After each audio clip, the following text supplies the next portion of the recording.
In a train station in London, train guard Joe is finishing his shift. When he reaches his locker, he finds a letter saying he didn't get the promotion he applied for. As he furiously crumples the paper, the supervisor comes by to ask Joe to cover the night shift because the night guard is sick. At first Joe wants to say no but ends up accepting when he notices his crush Ellen will be tonight's trolley girl. After the train takes off, Joe begins inspecting all the passengers' tickets. Most of them take it well and show it to him, but many passengers get annoyed and treat Joe poorly for doing his job. A woman drops her cane and when Joe helps her, he gets startled by a sudden growl, but it's just the lady's dog. Kate claims she lost her ticket and gets angry when Joe makes her pay the fine. In a corner, Billy changes into more comfortable clothes. Joe sees that the bathroom door has a sign that says out of order and there's water coming out from it. When Joe bumps into Ellen, he finally tries asking her out, however Elle turns him down. The fact passenger Paul is staring makes it all more awkward. For the next few hours, the train continues to travel peacefully under the rain and the full moon, with passengers getting off at each station until only a few are left. When it reaches the woods, a loud screech suddenly echoes in the cars and the train stops. Joe starts crossing the cars to learn what happened and sees a shadow behind a door, but when he's about to open it, he's startled by the speakers. The driver announces that they hit something on the road and asks the passengers to remain calm until they solve it. Then Joe finally opens the door and discovers Ellen's trolley fell. He tries to pick it up but can't, so Adrian ends up picking it up instead. Joe finds 2 sets of keys on the ground and is surprised to hear they both belong to Adrian.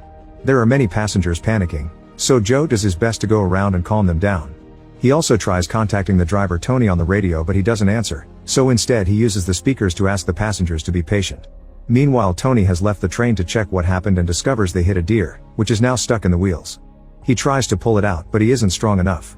At that moment Tony hears a noise behind him and when he turns around, a mysterious creature attacks him and begins eating him. His blood gets splattered on a window, but the rain washes it away before others can see it. On the train, Joe gets tired of waiting and uses his keys to enter the control car, only to find it empty. He then takes a look outside but doesn't see Tony there either. After telling Ellen to keep the passengers calm with some free snacks, Joe takes a longer look outside yet still finds nothing. Next Joe makes a call to the company's rescue team, who explain they're behind on schedule because the storm has been causing lots of accidents. The phone signal is poor and full of static but Joe manages to learn they'll be there in 4 hours. Afterward Joe informs the passengers of the 4-hour wait, causing them to start freaking out. When he tells them the driver has disappeared, their complaining gets worse, so Adrian has to yell to shut them up. He points out they have no signal on their phone so they should just walk to the next station to call for help. Joe tries to explain it's dangerous and he could lose his job, but the passengers team up against him and he has no choice but to agree to be their guide. After Joe unlocks the door, the group leaves by making a line and walking next to the train, unaware someone is watching from the woods. Eventually they hear something moving among the bushes so Joe and Ellen go to investigate. To their shock, they find Tony's mauled body on the ground. The duo immediately heads back and tells the passengers to get back on the train at the same time howling and growling can be heard in the distance. It takes a few seconds for Joe to unlock the door and everyone rushes aboard in fear. An elderly couple is slower than the others because of their age and when they're finally jumping in, the monster manages to bite Jenny's leg.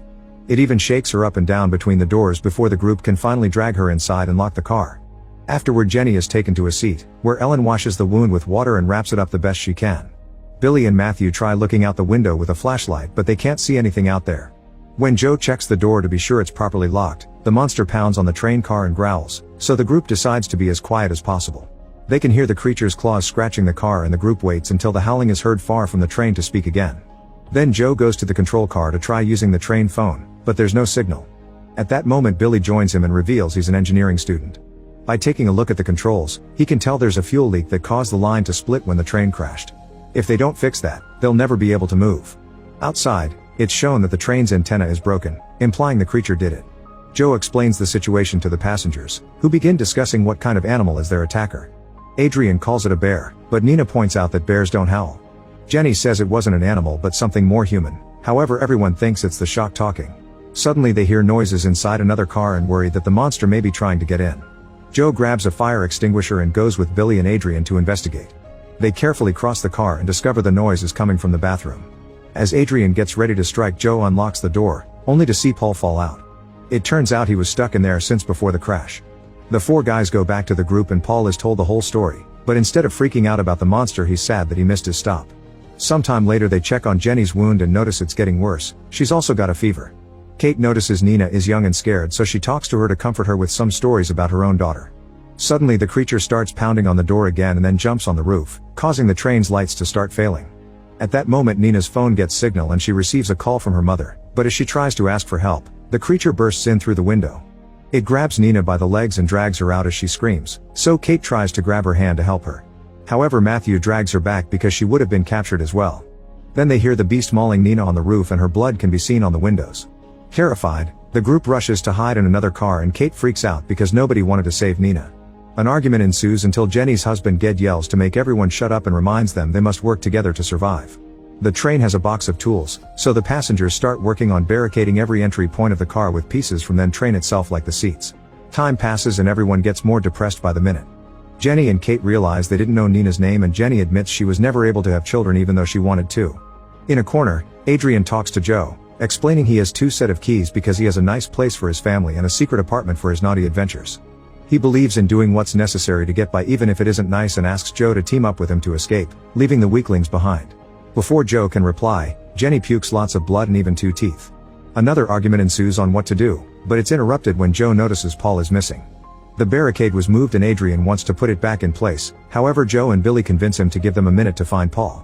Joe goes into the other car and finds Paul stuck in the bathroom again. While Joe tries to open it, the bathroom light breaks and the beast comes inside from above to attack Paul. Joe has to step back when the door gets damaged during the mauling, and soon the blood is coming out of the resulting holes.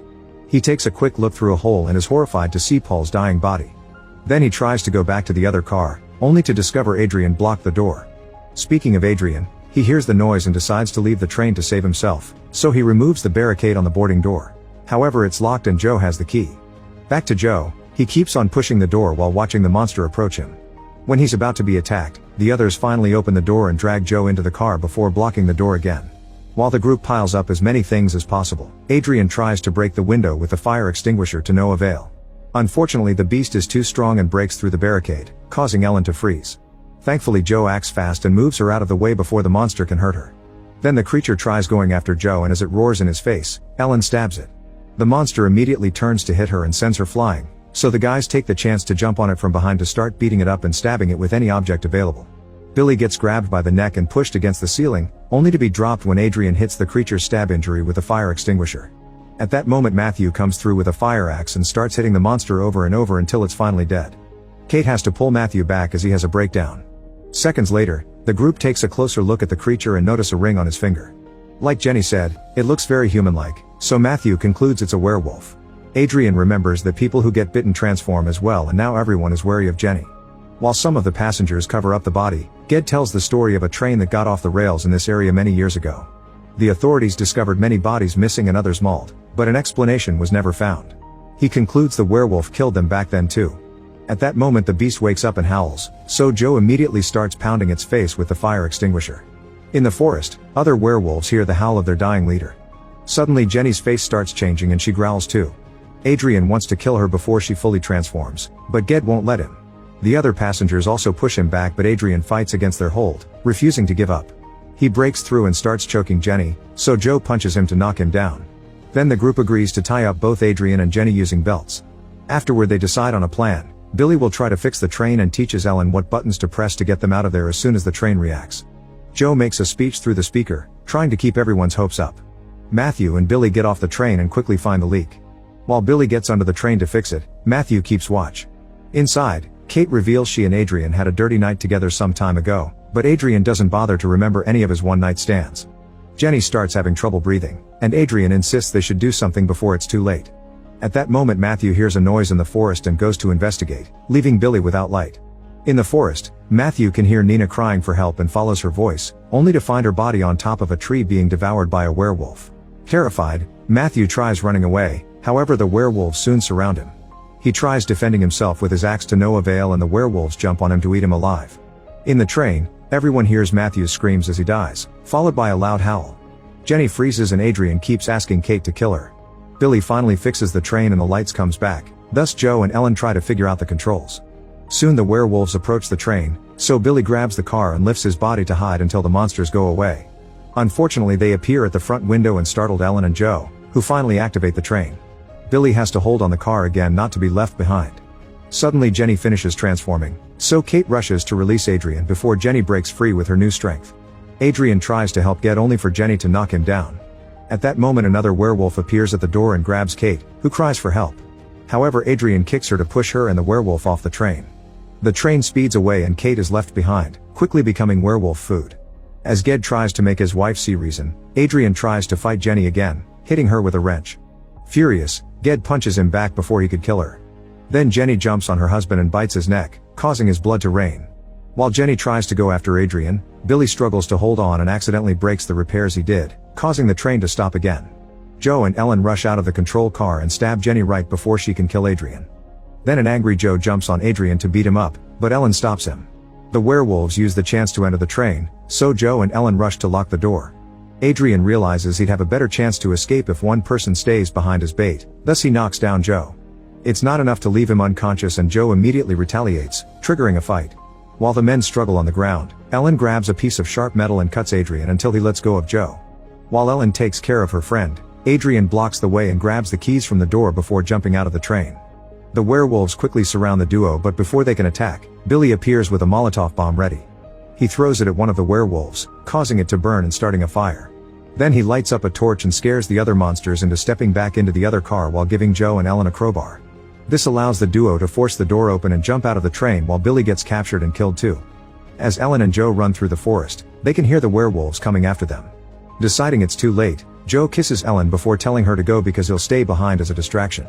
Crying, Ellen finds a path to run away while Joe starts fighting the werewolves with a piece of metal, managing to stab one of them. No matter how hard he fights though, the werewolves overpower him and he ends up getting bitten. Moments later, Ellen makes it to the next train station with Joe's name tag in hand. Meanwhile, Adrian continues to run through and finds some clothes in the ground. The werewolves suddenly surround him and a newly transformed Joe jumps to attack.